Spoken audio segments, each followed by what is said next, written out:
Lovely. Let's make this happen. All right. The old NX01. All right, here we go. The Klingon word of the day is Bach. Greetings and welcome to the Computer Resume podcast, the show covering the entire Star Trek franchise in chronological order for fans new and old. I'm your host, Mr. Todd A. Davis, paralegal by day, writer, comedian, and podcaster at different time of day. Joining me today is a very good friend. We've known each other for many years. He's the co-host of the Cinema Shock podcast and the creator, producer, and host of This Is Pro Wrestling and co-creator of the dance move known as the Conjoined Twin. It's Mr. Gary Horne. Yay! Gary Horne. Oh, the Conjoined Twin, huh? I don't Do even you know where remember I'm trying to remember that. That was a thing. That's a thing from our past. Yes. When we were at our good friend, our good buddy John, who got married some years ago, we were on the dance floor. You were dancing, doing your thing. And for whatever reason, I came up and put my head on your stomach. And then I just started dancing, and we danced like that for a long time. Oh, that does. Now that you're saying that is coming back to me. That's we danced like that long enough for someone to get a picture. It is out there in the world somewhere. It exists. I might have to put that up on the Instagram or something. Well, Photoshop it with some Enterprise outfits. Yeah, there we go. Uniforms. Will be a new special breed of alien. Yes. So, we've been friends for a long time, and you've mentioned a couple times when we've talked about Star Trek. Your background with Star Trek. You were raised on TOS, right? We're roughly the same age. I'm how old am I? 37. You're a little older than me, not much. Yeah, I'm just a bit older than you, but yeah, I was raised on the original series. And not that the original series was on at the time. I'm not that old, but my mom grew up on Star Trek of all people. And she loved the OG crew the most. Now, she liked Next Gen too, but that was actually like on, during my life. And And most people our age, I think you hear the story. It's always Picard is their captain, and Next Gen is their crew. And I get it. I mean, it makes sense, and I love those guys. I have no problem. Picard is amazing. I mean, I think as far as characters, they're right on par with each other. Picard is an amazing character and an amazing captain. I think if you were born in like the early 80s. That tends to be because I think Next Gen got started mid to late 80s. So, those kids were right, prime for sitting down and watching Picard do his thing. It was their first time to jump in on it. But I remember getting up for school, though, in the mornings, and there was some station that had TOS on. And so, like, the OG crew was always on there. My mom always had it on. And I just got really, really into watching Kirk and Spock and McCoy, and those were my guys. And just even watching the movies, like my mom loved the Star Trek movies, so nice. I saw all of those movies over and over and over again. It took like 6 tries to get through the original movie because it is slow. It's a little slow. I still haven't revisited that one in forever, but I always liked Kirk. I thought Kirk was a lot of fun, and I loved having the debates with people about Kirk versus Picard. Sure. And truth be told, I mean, just to be honest with you, this is a no gatekeepers kind of show. Yeah. I don't care, honestly. I like them both. Yeah. I also really love Cisco. And I think Janeway's cool. Yeah. And I think all of them are cool, and they're great people, or like great characters, and they should be because they're captains. Yeah. Well, I've always, when I've had the discussion with folks, I always clarify because everybody's like, who's your captain? And I'm like, okay, are you asking me who my favorite captain is, or are you asking me who I think the best captain is? Because those are two different answers. But, right. It's so much fun, and you're absolutely right. Just they're great characters. I've always really enjoyed it. I think I caught up with Next Gen in syndication, and yeah, just it was always just really cool. Like the look of the bridge, and Picard was just kind of, he has that voice and just commanded. I mean, no pun intended. Like just commanded every room he walked into.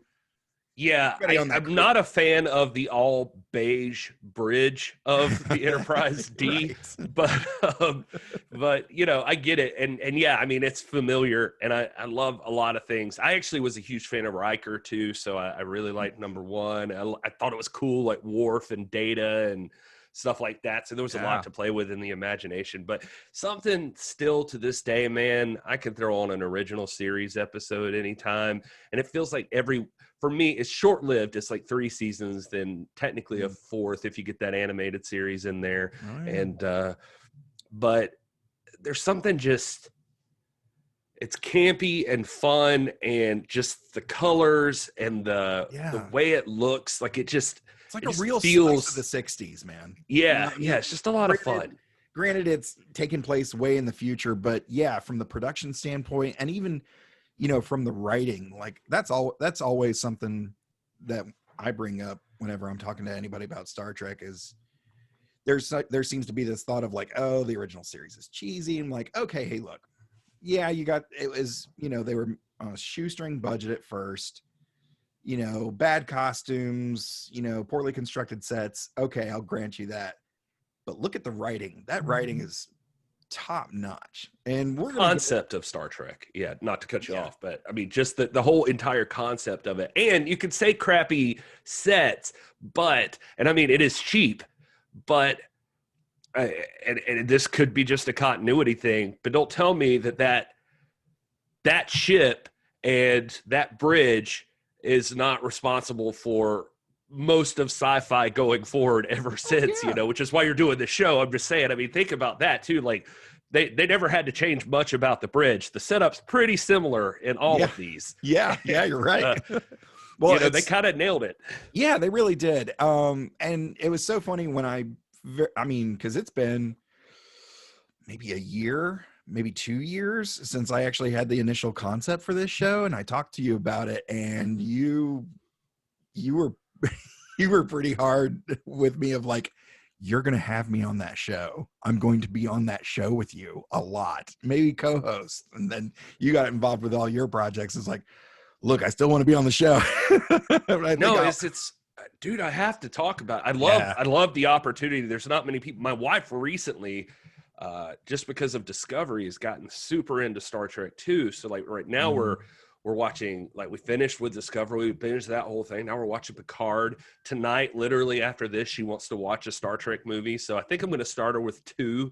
Oh, nice. Just so that I don't think she's ready to delve into the motion picture, just because, and that's just like some heavier sci-fi than she might be ready for. I think she likes a little more action in there. I actually recently rewatched 2, 3, and 4 over my birthday. For the listeners, my birthday is right around Christmas time, and so didn't really have a lot of birthday parties growing up. Once I became an adult, I always made it a point to have all my friends over for a double feature and themed food for my birthday. And here in the pandemic, can't really have people over to the house, but damn it, I'm going to watch some movies. But I turned on, and it was kind of interesting because, and this is getting, away from our subject matter today, but just to kind of pop this in there, Wrath of Khan is actually really great to watch around your birthday, because Kirk is having his birthday, and it's kind of a crisis of, he's going through this little bit of identity crisis, and he's struggling with not being a captain anymore. And isn't that where McCoy gives him the glasses and stuff like that? McCoy gives him the glasses, and Spock gives him Tale of Two Cities. It was the best of times. It was the worst of times. Yeah, that feels right. Yeah, but anyways, as you get older, Wrath of Khan becomes a really great movie to watch around your birthday because you're like, man, I'm with you there, Kirk. I feel the same way. Yeah. So, No, it's awesome. Well, I was just gonna say no. Thanks for having me, Todd. Because ah, this is one of those things where if were I to have the time, I would totally want to do this. I'm jealous you're getting to do this, and I'm going to be tagging along and with the I'm show. so happy to have you on our very first episode. So, that is a hell of a recap there, Todd. yeah, we get through it. I will say this whole show could have been enhanced by the addition of actual Vin Diesel. Like if he were one of the bad gags, I could have, yeah, I've been all right. I think Vin Diesel would make an incredible Klingon. You're probably right. How is Vin Diesel not in Star Trek somewhere? Yeah, like the voice, the stature, the build, like, come on. He would have been He's built for it. Like yeah. he deserves to be a character somewhere. Yeah, it's they're gonna Let's get on that Paramount. Yeah, come on. Let's go, Paramount. So you're a big fan of this, but let me ask, did Jenny watch it with you? Did your wife Jenny watch it with you? She did not. She did not. Okay, because Kat watched this with me, and she officially hates this series. Well, let me take a moment to address your wife. Yeah. Kat. Same.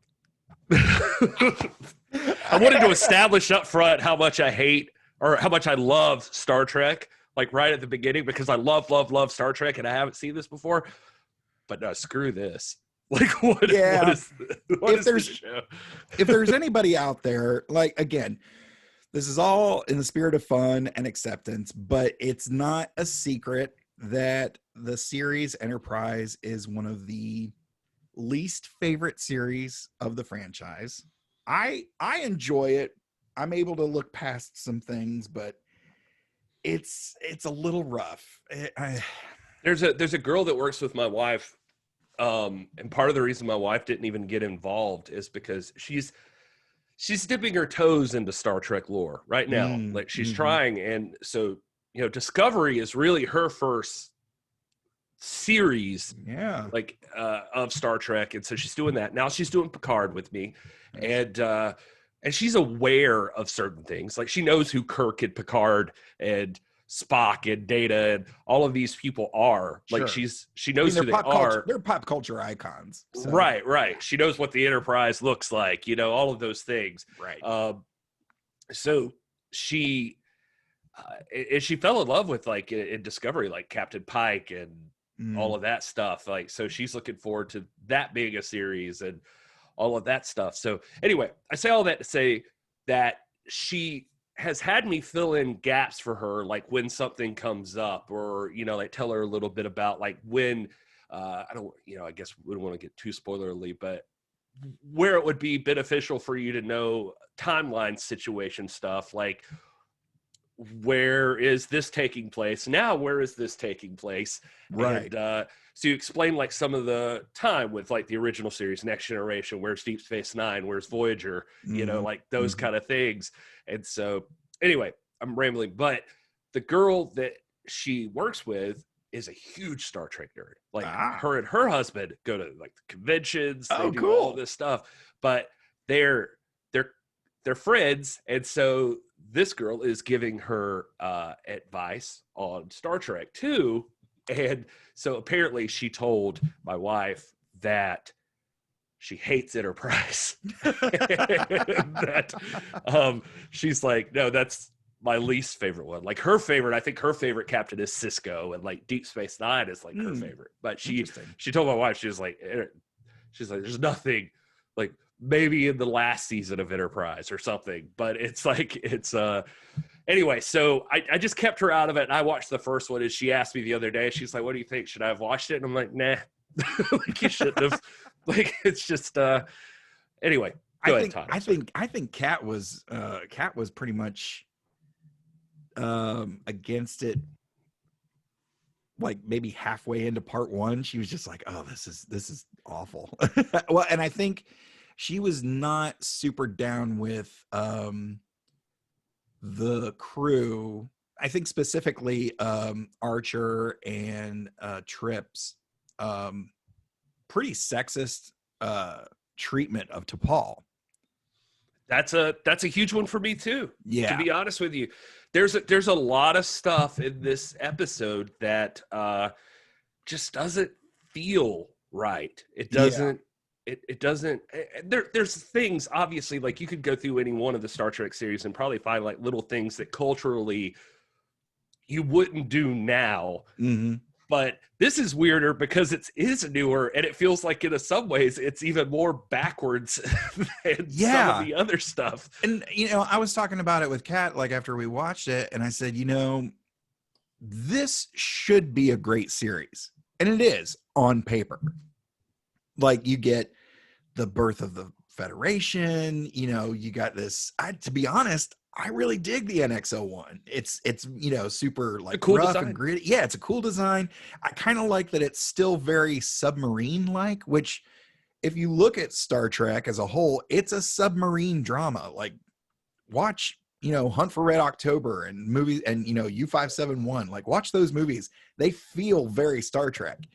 It's funny you say that too, because I mean sorry to keep jumping in on you here, but no, it's great. The Enterprise, one of the cool things about the Enterprise that I still, going back to what we were talking about with the original series, how innovative it is. It's like, think about that. Probably before that show, anything that flew through the air looked like a plane. Yeah, it looked like a plane. So Star Trek was also innovative in the idea is like, this is the ship and it looks like nothing else you've ever seen. Oh yeah. And it's kind of funky, but it's interesting to see this show to what you're talking about. Like, yeah, maybe they were trying to build off of like, where would the inspiration for design and stuff have come from to get to the next generation of these ships and stuff. Right. So it makes sense. Like maybe that it would be like submarine-esque. Oh yeah. Yeah, absolutely. And I mean, one of the things, the other aspect, and I mean, this is, design and aesthetic really, but I dig that their uniforms are like function over fashion. Like that's, it's a jumpsuit. It's got zippers and pockets everywhere. Like if you look at, stuff from, the space station and NASA and all that stuff, like, those folks are ready. They got pockets for everything, everywhere. Well, and the thing to always remember with like Star Trek, and a lot of people forget, I think, is that as opposed to some other space type shows, like, these are all usually scientists and engineers, and they're not like military personnel or anything like that. It makes sense. Like these guys look like they're working for a living. They're mechanics. They got like the, they're ready to sort of get their hands dirty and, have to go down, on a mission or anything like that. They're ready to jump into an EV suit. The EV suits look legit. Like, I mean, that from that angle, pretty cool. Now you're a big music guy. You studied musical theater in college or just music? I sure did. Yeah, musical theater. Yeah. So you're a big music guy. What do you think of the theme? Well, I'm glad you asked, Todd, because that is probably number one, at least the first thing that let me know right up top, you're not going to dig this that much. Because it was just like, why were the lyrics this? They might as well have just gone with, we're going through a Star Trek. I'm doing Star Trek stuff in space. It's just like that butt rocky, whatever thing they're doing. I do not like it, because here's the other thing. If I could interrupt for just a second, folks, you did just hear the brand new theme for this podcast. Just to let everyone know. Right? We're going through a Star Trek. We're doing Star Trek stuff in space. We probably got some phasers and shuttle pods, and we're gonna find a brand new race. Yes. Oh my God. Yes. It's something like that. No, what an awful song. Like, props to, good, God bless you, whoever wrote it. The thing with Star Trek, again, is that one of the appealing things I like about it is that you think of Star Trek feeling innovative. And it feels, we just talked about all the OG stuff. or the OG series stuff. There's all kinds of stuff in the next generation. I mean, like you look at cell phones, the evolution of cell phones, it's like it almost came from Star Trek. Like Right. so much technology, 3D printing and all this stuff is like stuff you look at and you're like, oh, this is some Star Trek stuff right here. Oh yeah. And it's like, one of the things too that always works for Star Trek is the music is usually pretty orchestral, that the theme almost feels timeless. Now I get it. You can go back to the original series and there is a very 60s vibe Sure. to the Yeah, OG, but that's almost like you accept it. It's just, it's the time that it was made, almost like if it was in the 80s, you got a little synth in there or something, you know, right. but it's not dated like playing this song at the beginning of, you know, I got faith of the heart. Yeah. And you're like, and I hear people out there right now, if you're talking to me about Beastie Boys being in the newer movies, but at least then they refer to it as classic rock that exists in that time, you know, that they know of. And it's a pretty safe bet because those movies are made still like 30 years after that song came out or 20 years after that song came out. Yeah. So it's a pretty safe bet that song Sabotage will still be a pretty cool song 100 years from now. Right. It's weird to think, well, let me just, you know, chime in with my thoughts about the music. I told Kat this because from, you know, in terms of the opening theme, the opening credits, visually, I think it's great. I think it totally works. You're right. The song just, I don't know. I think it, and I'm struggling to remember if because it's been a while since I've watched Enterprise. I think at one point in the later seasons, I think they dropped the lyrics, which I think would help tremendously. Probably, yeah. But you're right. With it being tied to a very specific point in time, I also wanted to bring up the fact that this show premiered like less than 2 weeks after 9/11. And it's weird to think that was 20 years ago. Like, yeah, that's crazy. Yeah, it's wild. It's wild to think that. And it's wild to think that it's becoming sort of this weird snapshot of our country at that time where, and I was wondering if maybe, I don't know if you feel this way. I feel like, because I mentioned it a few minutes ago, Kat having an issue, and it stuck out like a sore thumb to me this time. Archer and Trip's treatment of T'Pol. I wonder if some of the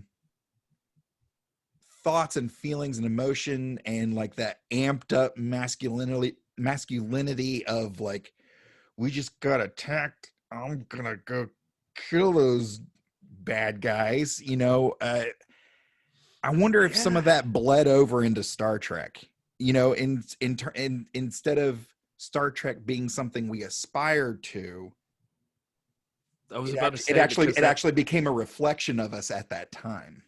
Because that's, I was about to say, I mean, that's the exact opposite message you should be getting. Yeah. Star Trek's supposed to be the best of us, like what we could be, like you said, like to aspire to. And I don't know. I mean, like Kirk is as sexed up as anybody in the Star Trek universe. And, Sure. You know, I don't know how many people you'll get listening to this that Enterprise is their first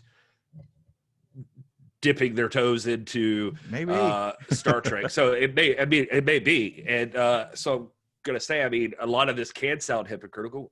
Kirk be making out with some alien chicks. I mean, he's kind of known for it, but he's also, I don't know, like there's something different. It feels like your wife is not wrong, that there is a different way that these guys treat her. And I was actually this is going to make me sound like a complete prude, and believe me, I'm not, but it's weird for Star Trek like that. In the scene where, God, I can't even remember his name now. All I can think of is Hee Haw. where Hee Trip. Haw, Yeah. where Trip, where Trip and T'Pol are In the decon in chamber. yes, Yeah. in that scene, and there is just like this sexed up, like rubbed down, like focus in on body parts. And I was Yeah. watching that, and I'm like, dude, this is not right. Like, this is not what Yeah. any of this is about. And I remember, by the way, when Star Trek Into Darkness came out. I want to say it was Into Darkness. I think so. And there was the scene where Kirk kind of spies on the girl changing, and she's like in her bra and underwear at one point, Right. on the Yeah. ship, and people got bent out of shape about that one too. Like at the time, I was like, yeah, I can kind of see it, but whatever. This is like so much more than that. And like that girl was just changing. She's like, could you turn around, please? But people were like, hey, man, like this is Star Trek. Like this is not like so we give each other almost nude rub downs.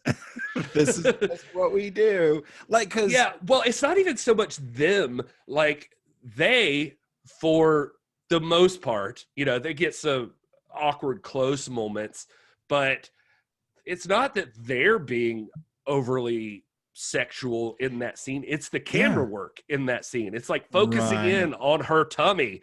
Like, let's see that belly button, and let's get that waistline, and like it's just, and let's see his abs, and like it's just like it's trying to get you all like horny for Star Trek, and you're like, this is not how this works. Like Star Trek's never the horny thing. Yeah. I mean, I have a feeling that you probably feel the same way, or you felt the same way that I did as a young man growing up about Deanna Troi. Yeah. And I'm sure we're not the only two guys in the world who had those thoughts and feelings and urges at a young age. But that's not what we were there for. No, that was because we were young dudes. It wasn't because Deanna Troi was walking around being like, I'm a sexy lady. Right. Not that anybody should do that, because it shouldn't turn anybody on, but it will. Guys are easy. Right. But we were, it was the idea of space and exploration, and the science was so cool, and all that stuff. And this does feel very out of character for Star Trek. I feel like, they obviously knocked it out of the park with Next Gen.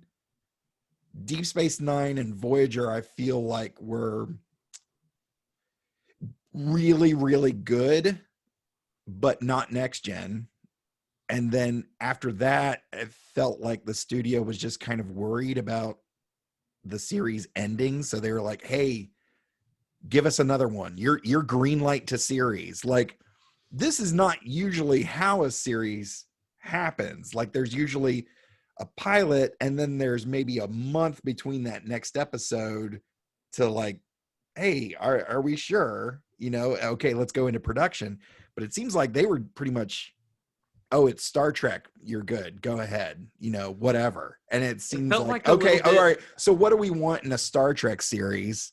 Let's make it about the birth of everything, and maybe stuff is grittier and it's not as friendly, and like how maybe it's showing that progression to what we aspire to. So like, I mean, they talk a lot in the original series and Next Gen about like Earth was it was a dump. Like, we're still recovering from World War III and and all that stuff, and like so there's still a lot of hostility and stuff. So we're not the super enlightened people that that are portrayed in the original series and Next Gen. Like, we still got a long way to go.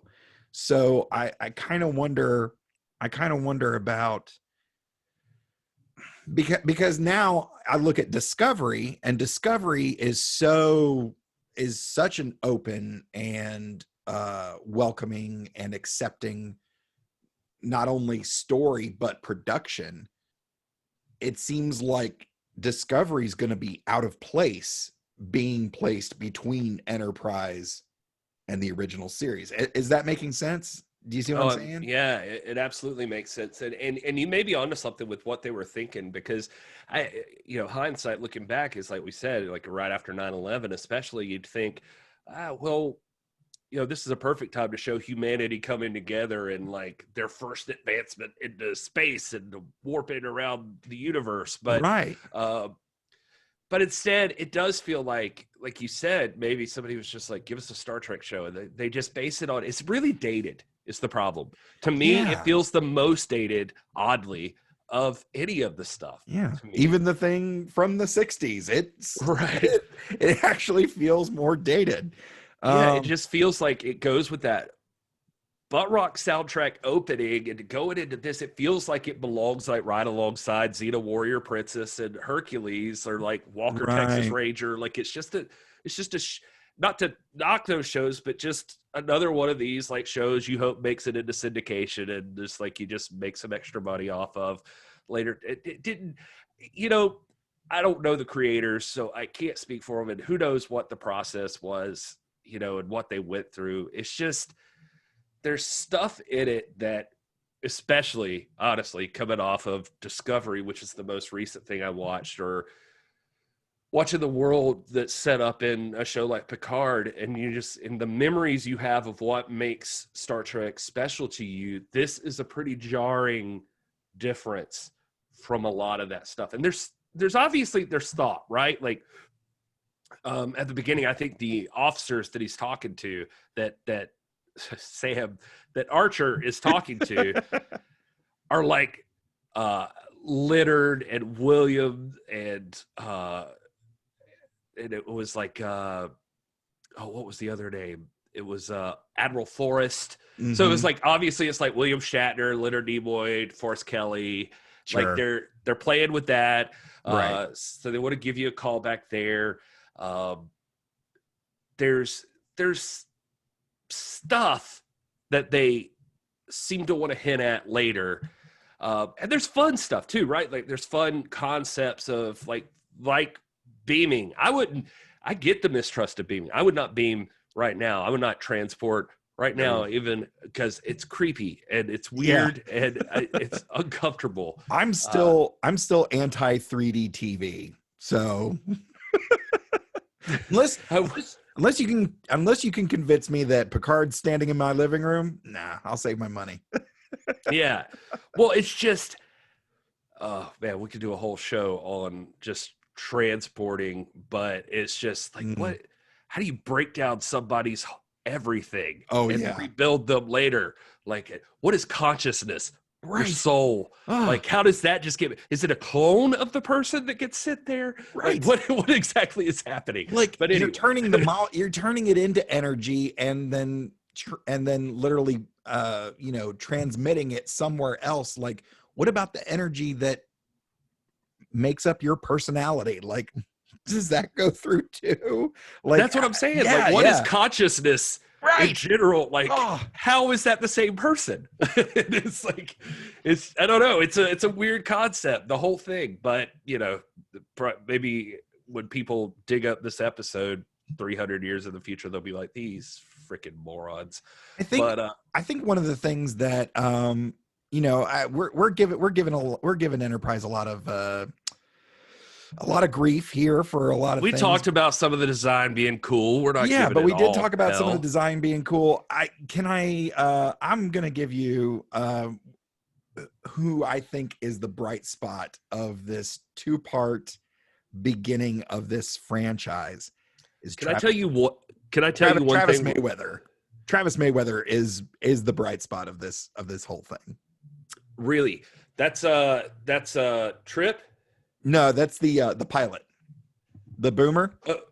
Yeah. Okay. Yeah. All right. Yeah, I could see that. Yeah. I could see him being there. Sorry, I should have paid attention.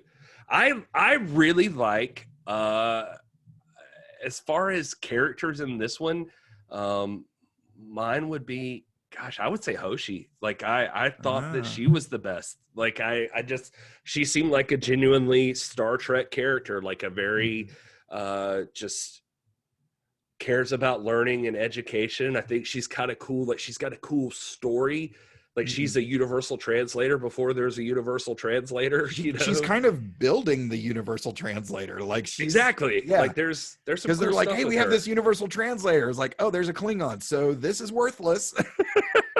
Yeah, I like her as a character. I can see what you're saying. I mean, Archer's not bad. I mean, he's okay. I like that he apparently has some morals, like some standards. He doesn't want to just don't even get me started on the Vulcans. I don't know why they're so salty. Like, from the beginning, they're very right off the bat. Yeah, they're just kind of dicks. But but Archer, at least, he doesn't want to kill the Klingon. He doesn't want to pull the plug, as he says. He wants to get it back home, and there's redeeming qualities. The thing I was going to say real quick earlier was just as a side note for anybody who cares, and we can bring this up later one day, but based on the show, it'll be like 15 years from now.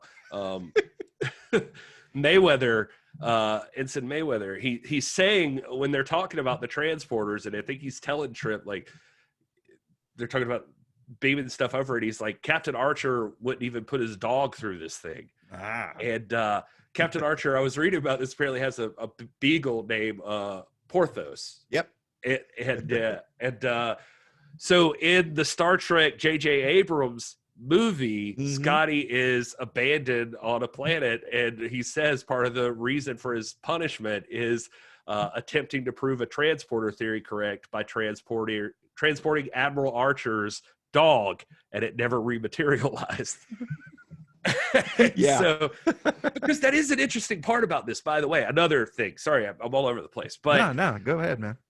Based on those, like if you look at the whole Star Trek mythos, this would be potentially the only series that is both in the newer movies and the original timeline. Like this would all be set, like the crew in the new J.J. Abrams verse, the Kelvin verse, the Kelvin timeline. Yeah, they would still have also had this history. So just kind of interesting there. I think that's really fascinating because in looking at it from fans' perspective, and I'm doing this show and structuring it hopefully so that fans new and old can enjoy this, for themselves and hopefully their families, their friends, their kids. So in looking at that, I think Enterprise is actually a decent place to start because it does get better from here, folks. if you sat and if you're ready, look, there's a lot of things you could binge, and a lot of people are going to tell you, hey, binge this, it's great. Hey, binge this, it's great. And that's all well and good. Binge this. It's not great, but it leads to some really great stuff. It really sets the stage for a lot of really fun, exciting, awesome stuff. And I feel like you could watch Enterprise, and then based on your personal preferences, you could go right to Discovery. You could go right to the original series. You could go right to the Kelvin timeline and get a fairly seamless transition.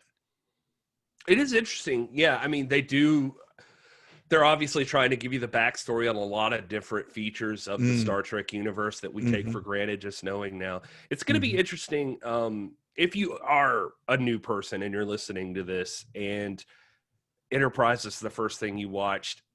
I think it is going to be a little tougher just because it's dated, but this is a admirable adventure to go on, like just to try to walk through this chronologically. And I think, sorry, we jump around because we know what's coming and we know a bunch of stuff that happens 300 years from this point in the show. But I don't know. I think you could get a good history here. I mean, I do like that they called back to Cochrane and the warp drive and showed a progression. And maybe it is humanity still a little rough around the edges and trying to get to where it's going. It's going to be jarring if you're watching, probably just for, like you said, to go to Discovery than the original series. Like just even with effects, the way the story's told and effects and stuff, it's going to be weird, but it's going to be interesting. It's going to be fun to see like how it feels. I'm excited about that part, just to see how it feels cohesively as a story as it's going. Oh yeah. I think that's the exciting part. But yeah, I think it's going to be a neat adventure to go on with these. I had somewhere I was going with that. Sorry, I trailed off because I was like, I had a point for the reason I said that, and I completely lost my thought. This is what we call the Trekker effect. Basically, we get so wrapped up in our nerdy fandom, and we're having such a good time that we just kind of lose sight of where we are, and that's okay because we'll come back. I've got notes. I'll course correct us. I will say this, though. I don't know when the last time you watched the original series is, but I watched them when they were on Netflix last, but now they're all on CBS. So I'm assuming they're using the CBS, or that CBS is using the same ones that the original series did. And they remastered and redid like the effects a lot in the original series. And I found it fascinating. Like I don't know if anybody was upset like Lucas stuff with like Star Wars where people got pissed when they changed anything. But old school Star Trek stuff was like, you could see the strings, but like in the remastered stuff they did, like it's really cool. They kept the design. It still feels 60 when you're seeing 60s when you're seeing stuff with the ship, but somehow they made it like legit. Like it looks good. They didn't replace any phasers with walkie talkies or anything like that. They kept it looking pretty sharp. And I mean, to go in and remaster the footage, it cleans it up and makes it look like they shot it yesterday. And then to just go and say, hey, look, these are the effects. How do we just clean it up? Just make it look, a little sharper, a little crisper. Yeah, we're not redesigning the ship. We're not redesigning anything. And I think, clearly that was the end goal, was to just, hey, take this thing and just polish it up a little bit. And boy, it looks great. It looks good. It looks really fantastic. The last time I watched Next Generation was right before they did that with them, I think. Because I think they did the same thing there. And if I'm not mistaken. But anyway, to go back to this episode, sorry to drag it out forever. I told you, you get me started talking about Star Trek. I'll talk forever. I'm with your wife, Todd. There are some aspects of this I'm going to keep watching because I want to come back on the show later and know what I'm talking about. And I want to see Enterprise because it's the one Star Trek series I've never seen before. And so I'm interested. I'm going to watch it. I'm going to get through it. And I hope that it does get better. Maybe, shows are like this sometimes. Maybe the people grow on you. Maybe all of that happens. Here's a couple of interesting little factoids. I'm going to keep track of stats as we work our way through this whole franchise. So here's a couple of interesting things. The Hollywood Reporter rated Broken Bow as the 80th best episode of Star Trek. So, you can probably go find that article and check out what else made that list. Let's see. Empire ranked this as the 37th best episode out of the top 50 episodes. IGN ranked this the 21st best episode of Star Trek up till that time. I guess that was in 2016. GameSpot ranked this as the 4th best pilot episode of Star Trek. Sci-Fi ranked it as the 3rd best out of the 6. In 2016, Sci-Fi ranked Broken Bow as the 3rd best out of 6 Star Trek TV show pilots. And Wired did a binge watching guide in 2015 that said when the NX-01 leaves space dock for the first time, it's one of the best. It is the best moment of the whole series, which is great. But considering that it's essentially all downhill from there, there's definitely two sides to that coin. But it should be noted that this episode won an Emmy for outstanding special visual effects and was nominated for editing and makeup. Not writing, directing, or acting, but it's got an Emmy. Well, I think that if you have to go back and start ranking episodes, like this one has to be on there somewhere, just because this is historical and I don't know how to say the word, like canon wise, like Mhm. canonically, what's Yeah. the word there? Canon. Wow. Wow. I was really going to try to step in and like handle that word. Nah, not today. I'm saying historically for the Star Trek universe, this would be a pretty important episode. You get Yeah, to absolutely. see some some stuff that you've wondered about probably, and that would matter. Like, what's the first time the Enterprise ever launched out, Sure. into space, and that sort of thing. The first interaction between humans and the Vulcans, and just like what kind of was the relationship. Or I'm sorry, not humans and the Vulcans, humans and the Klingons, and what was the relationship like with the Vulcans at the time? Because the earliest before this you could have seen comes in the movie series much later, Right. but it just so it's kind of interesting to see these relationships, like kind of where humanity was at this point. And timeline wise, we're talking 100 years before the next thing, right? Like in Star Trek. So I think there's a reference in Discovery that 100 years before is when Jonathan Archer, and his crew were doing their thing. So 100 years from now. And that's the crazy part about Star Trek, like that I think some people don't realize unless you're a huge fan. I mean, if you're nerds like most of us are, that like there's these huge leaps in time. Like just imagine, you I don't know. The closest thing I can think of would be like Bill and Ted, because I was just sitting here thinking of like, you got to complete a mission. And so like there's a movie later on where Kirk and Picard team up, and you're like, oh, obviously, but not obviously for them. That's like, you've got to complete something. And somebody's like, here's Abraham Lincoln and he's going to help you out. Yeah. Oh my gosh. That's actually, that's actually a really good example. Well, I'm glad you've had so much fun with this, and we've talked about the movies so far, to a certain extent. Next week, we're having another special guest on, and our special guest next week is actually a co-host with Gary on the Cinema Shock podcast, Mr. Justin Bishop. He will be coming on to discuss season 1, episode 3 of Enterprise, Fight or Flight. That's what we're going to be covering next week. So, Gary, I think it's safe to say you had a fun time on the show. I had a fun time. And you're going to have fun time. I have a fun time with Star Trek no matter what. So, just briefly before we get going, tell the audience what I mentioned. What your some projects that you're involved in. Give them the rundown. Tell them about Cinema Shock. Tell them about This Is Pro Wrestling. Yeah, you can find me and links to everything basically just through @This Is Gary Horne. That's Horne with an E. The E is silent until midnight. That's my dad joke that I just used right here live on national podcast. It's worldwide. What am I talking about? It's worldwide.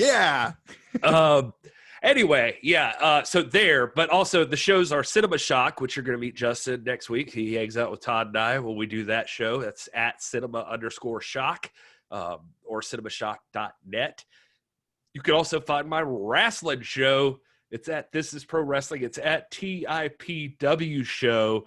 And in case you're wondering, no, it's not weird that I'm a huge fan of Star Trek and wrestling. There are plenty of crossovers. In fact, this episode, Clang, or Krang, as Todd calls him, is played by Tom Tiny Lister, who has wrestled against Hulk Hogan previously in WWF. So he was known as Zeus in wrestling. Also, I mean, just look around. Like, lots of wrestlers are fans of Star Trek. Cody Rhodes recently appeared on a pay-per-view dressed in his Next Generation gear. Yeah. Had all of that. His wife was dressed as Seven, wasn't she? Yeah, I believe so. And yeah, that's right. So they had all of the Star Trek stuff going on there. Tony Khan, who's the owner of one of the wrestling promotions, AEW, he was recently at an event and was taking notes in a notebook that was a captain's log notebook. Oh, nice. I've got one of those. Yeah. So they're is plenty of crossover with Star Trek and wrestling. Dwayne "The Rock" Johnson, for God's sake, shows up in a Deep Space Nine episode, I think. So yeah, he does. It's there's wrestlers love nerdy stuff too. That's right, we do. So thank you so much, Gary, for coming on. I am at Mr. Todd A. Davis on all the socials. And from all of us at the Computer Resume podcast, thanks for listening. I'll see you in 10 Forward. Engage. Sorry, Nice. I had to do that. I don't know. Jennifer was that's asking me earlier today what my my thing was. Oh, okay. Yeah, So, she a was sign like, off? "What's Sign off yeah, for well, this? no, like just the sitting in the captain's chair, like Oh, what you would know, your to- what would your you're like to like make it so or engage. nice. Because Pike had in the Discovery series, he was doing hit it. Yeah, and, hit it. And so like then you see Saru later like trying to figure one out. He's like Mhm. execute, and he's like Yeah. oh, I'm just he's like really trying to figure it out. And I think Burnham at the end said let's fly, Let's fly. Yeah. at the last episode. I kind of But I was like, Kirk doesn't really have one. Like he has that.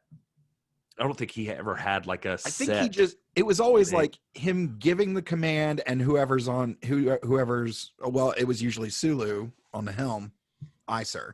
So it was just yeah. hey, set a course, warp factor, whatever. And He had his cool aye, sir. moments of being like, you know, Mr. Mhm. Sulu, second start of the right, straight on till morning. Straight on till morning. I kind of Yeah. like the and again, I'm kind of going with the idea of I've always thought of Kirk as more of a pirate. I think we've had this discussion before. Yeah. I always thought of Kirk as more of a pirate. So in looking at that, I kind of like Jack Sparrow, where it was like, okay, set a course for Rigel 10, warp factor 3, and bring me that horizon. Like Yeah. I kind of like something that would be mine. I would, I'll take that from Captain Jack Sparrow. That would definitely be mine. Yeah, that's pretty cool. I Yeah. like that. And plus it kind of implies a little bit of history of ships and that. Yeah. I That's dig pretty that. good. I gotta say, like, in terms of design, like I talked about the ship and the costumes, but the one thing I really, really dig are those drawings of the ships in Archer's ready room. Yeah, that was cool. Man, those are cool. I really I hated to love come those, in man. just crapping hard on Enterprise, but like I honestly was not a huge fan of the episode. Yeah, Like, it's rough to watch. Like I recall watching this. I think when Kat and I were still when we were still living in the apartment. I recall watching this because I'd get home from working at the jail at 8:15, 8:30 in the morning, and she'd already gone to work, and I'm not ready to turn in just yet. But Sci-Fi would have episodes in the morning of Enterprise, and I would sort of pop those on, and just that would be my evening in the morning, sort of winding down. And I enjoyed them. I really liked them, but in going back and getting some distance, I think, from the series and then revisiting it with a fresh perspective, with a 2021 perspective, really opens your eyes to a lot of things, even though it was just, it was my early 20s, or my mid 20s to my mid 30s, seeing things a lot differently, again, with 2020, 2021 eyes. that's weird, dude. I didn't quite say it this way on the actual show, I guess, but I was like watching it thinking like, I'm not a prude. I've seen Pornhub, but it's like, I don't know. For some reason, Star Trek's like a little untouchable in some of those places. Like it's, Yeah. I don't know. It's like in Discovery, there's the scenes of like, there's like a sex scene with like the Klingon, like where the guy, what's his face is having a vision. Yeah. But it's yeah. not like sexy. It's not like, Yeah. you know what I mean? Like it's Yeah. not trying to be. I don't know. There was stuff. It's where traumatic. They just like it's very traumatic, like for the character, and the way they shot it and edited it conveyed that trauma to the audience of like, oh, this isn't sexy at all. Like this is he's freaking out. This this was is rough weird to watch. time. Yeah, yeah. But yeah, there was something about this or the shower thing. I was actually watching and just like, would you stop like focusing in on her tits? Like, what are you doing? Like, just okay, we get it. She's half naked. Relax. Okay.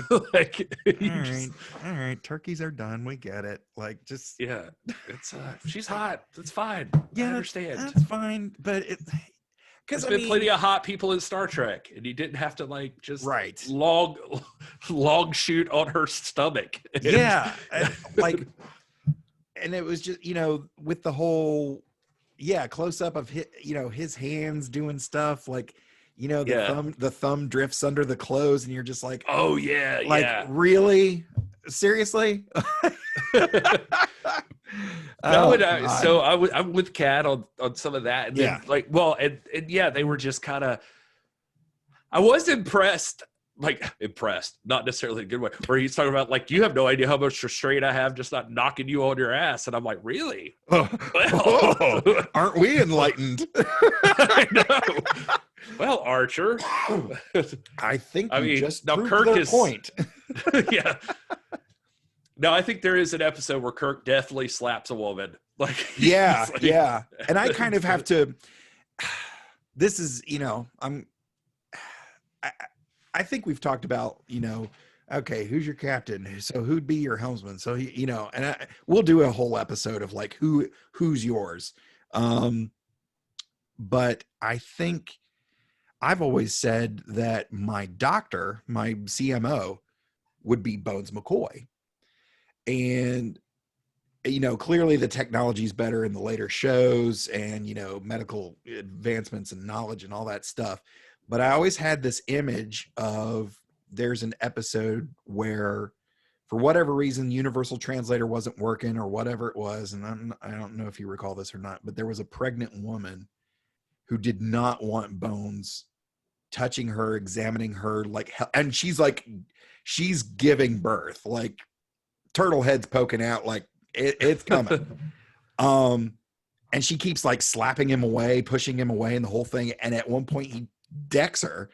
He punches her in the face and then delivers her baby. And I remember I used to read this comic called Stormwatch Team Achilles, which took place like right after 9/11. It was definitely a post 9/11 story, but it was kind of about this superhero team that worked within the United Nations, blah, blah, blah. And one of their first missions, their chief medical officer was having to perform brain surgery under fire. And so that's how I looked at it, was like Bones will punch someone out and deliver their baby, like and they were under fire, as I recall. And I was just like, that's kind of what I want in a doctor who's just like, we're going to get this done. You're going to be fine. If I die doing it, but at the same time, again, with 2020, with 2021 perspective, like, is that still an okay reason to like Bones, to have him as this, like, he's a country doctor, like, hey, we got to get that kid out of you. Like, it's, your life's on the line.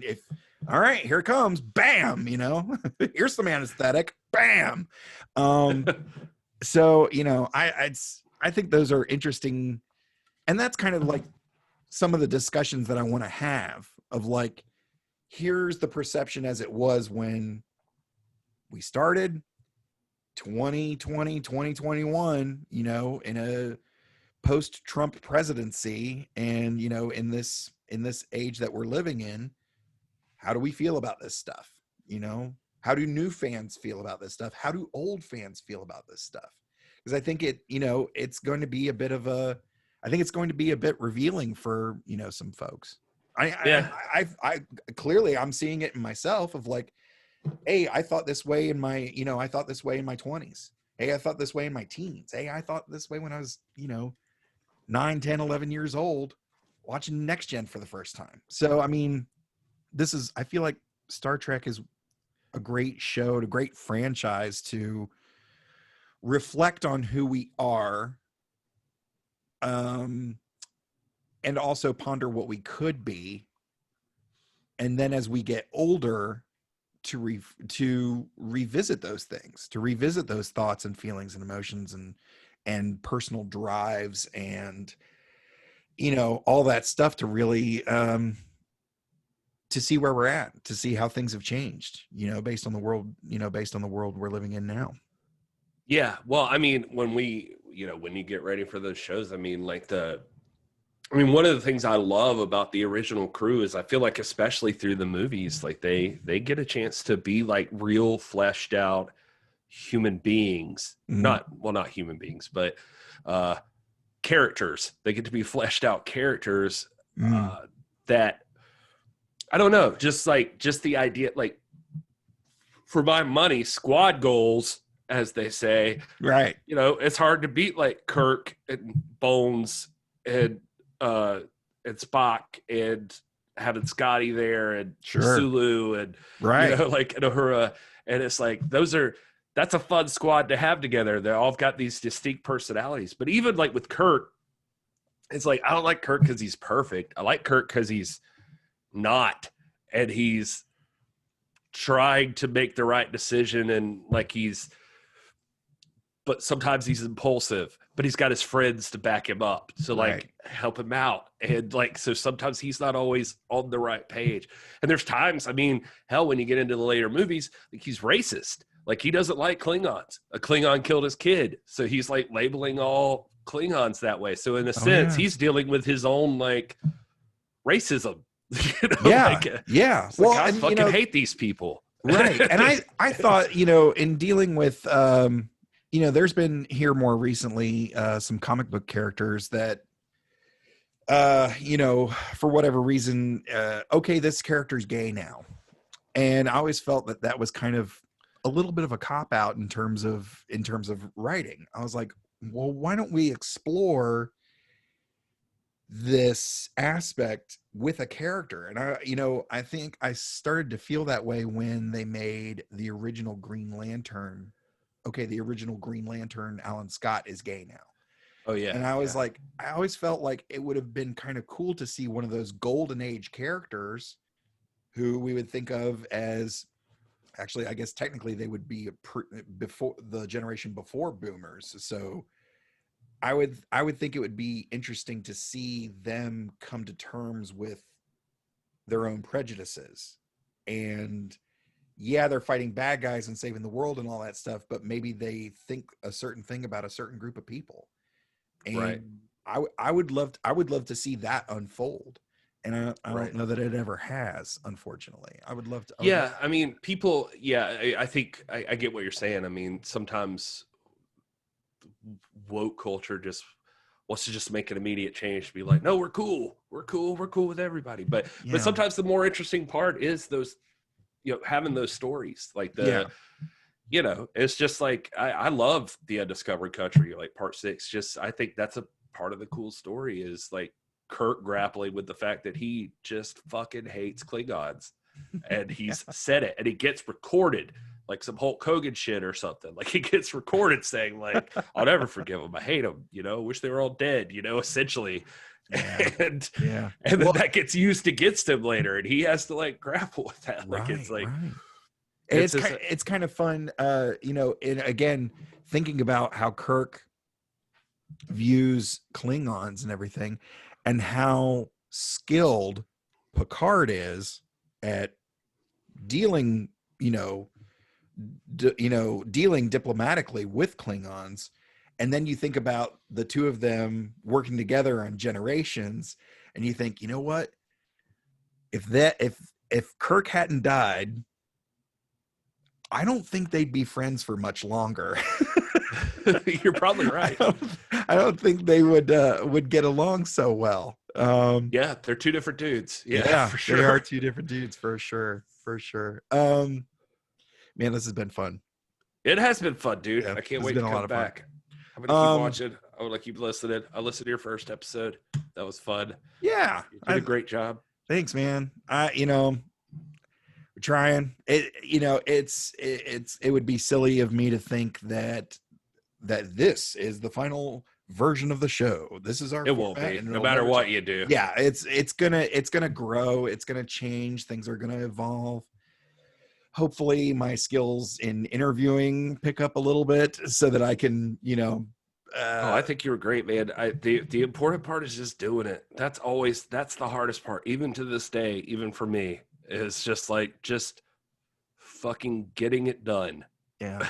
And and that's the biggest thing. Audience will come, like there will be people, like I was just talking to Justin today about how I've like dropped off on the podcast portion of This Is Pro Wrestling because I've been doing the YouTube stuff. And like you got to balance it. It's just a lot. It's a lot. So you want to streamline it. That's the only reason I tell you that stuff up front is you want to streamline it, make it as easy on yourself as possible, because there's going to be days you don't feel like doing it. And it just happens. No matter how fun it is or how happy you are that it exists, there's just going to be days where you're like, God, I just don't want to edit right now. Like that's the last thing I want to do. But at the end of the day, I mean, the most important part is like, and I'm learning this with Cinema Shock, I am less of a stickler now than I was before, like cutting out pauses and cutting out like every little nitpicky detail. I'm like, the people are there. Like people get it. Like you notice a lot more things than other people notice. Like when they're just listening, a lot of people are just like fucking cleaning the house and they're got your show on, and their headphones. So they're not. So you don't have to get like crazy about anything. Right. They just want to hear the conversation and get invested in the discussion.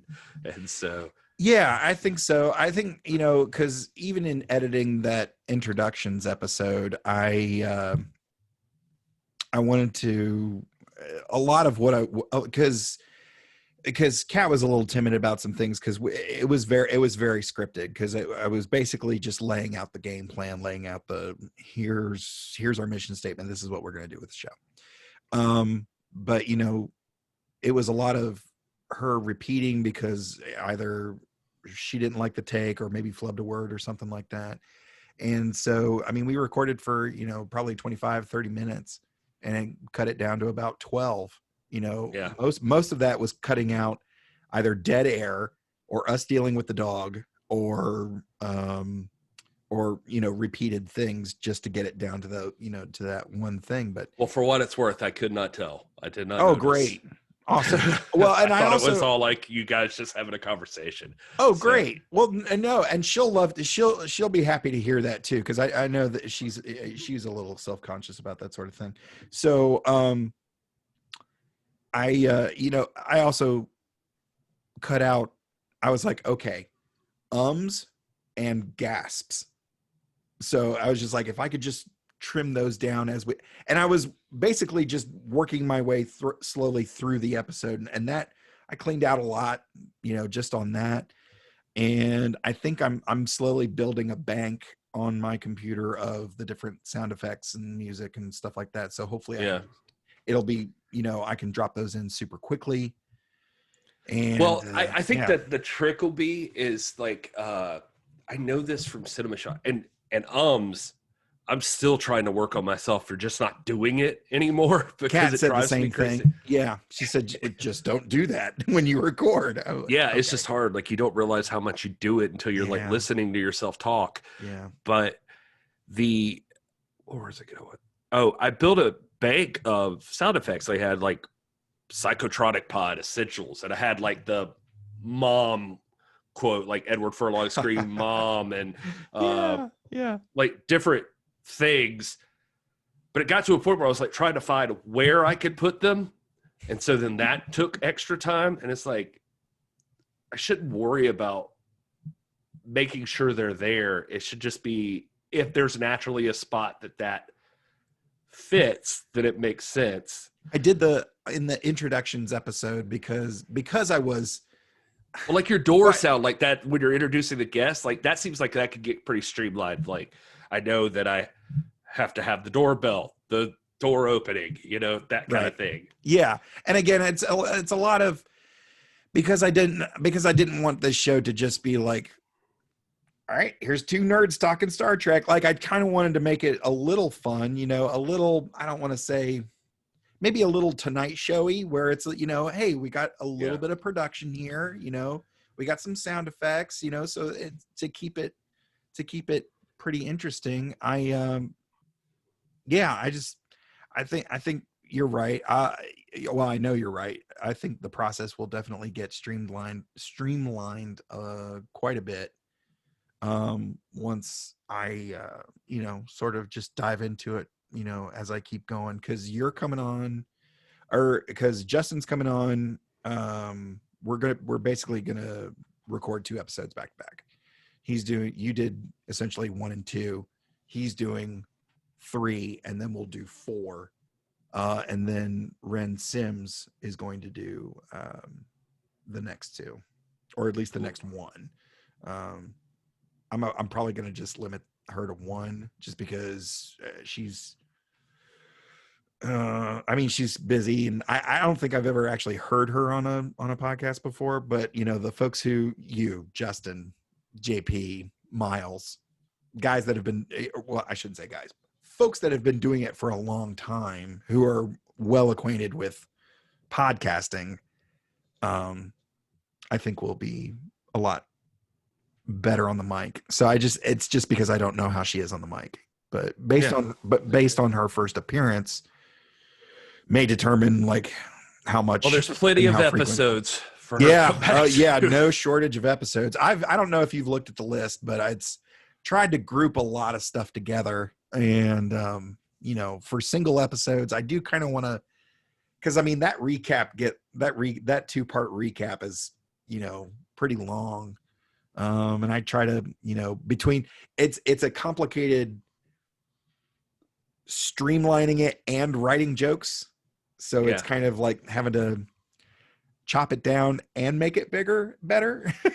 You can always go the way that if it works for you, it works for you. And if it doesn't, in Cinema Shock, we don't bother recapping it that much anymore. Yeah. We get the trailer and it's just like, all right, we're assuming that you saw it. So yeah. And let's just talk about it. I think doing it that way, just because I know Enterprise is kind of, because I know it's not great, so it was like, okay, if we can condense it, make a bunch of jokes, and insert a secret word of the day into it, I think people, I think they'll get a kick out of it, and it'll be fun to listen to.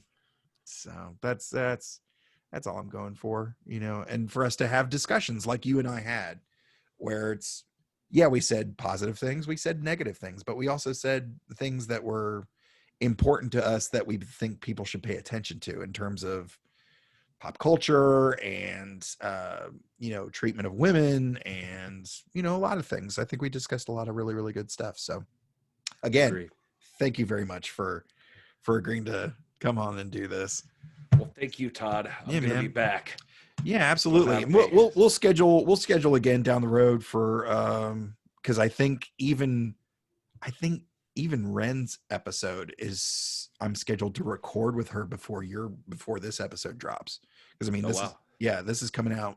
I wanted to give myself plenty of room to sort of get more familiar with editing and bank some episodes and kind of get ahead on scheduling and stuff like that. So this episode isn't going to drop till the 15th. Okay. That way I've got plenty of time to do whatever I need to do. So let me ask you a couple technical things. Once I stop recording, where is the file going to be? Is it going to go right to my hard drive, or is it going to be through the website? It does save on your computer, but you'll be able to find it pretty easy, like in the Zoom app when you so can I share? No. Okay. Do you want me to turn on screen share? Yeah, if you could turn it on, do that, and I'll just show you. Multiple participants, is that what I click? I think so, yeah. All right. Should be able to do it now. Yeah, there we go. Okay. So if you can see my screen here, I mean, this is where you're going to spend most of your time. This is where you like hit the start and everything, but it'll be right here. Like you can see these, like this is us recording this past Sunday, and you can just hit open. And I've already deleted it because I have the episode out already, but it'll open into like a folder like this, you know. Oh, okay. All right. It'll show you the files in there. The only thing I can think of is, hold on one second. I've got to piss again. Okay. It's making me want to cry. So